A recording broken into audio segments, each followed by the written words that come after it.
Kami dari Himpunan Mahasiswa Islam Cabang Denpasar ingin menolak kenaikan BBM bukan karena alasan inflasi, tapi kita harus memikirkan alasan-alasan lainnya.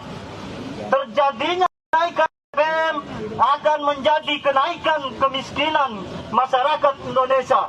Betul apa betul? Betul. Kita tahu pemulihan ekonomi datang dari pangan, datang dari pangan manusia, datang dari pangan masyarakat.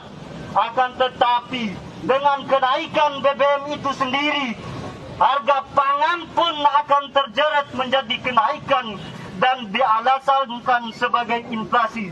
Betul kawan-kawan? Betul. Hidup mahasiswa. Betul. Hidup buruh. Betul.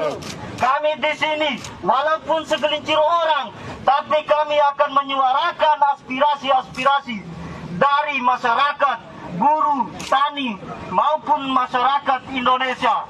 Betul teman-teman? Betul.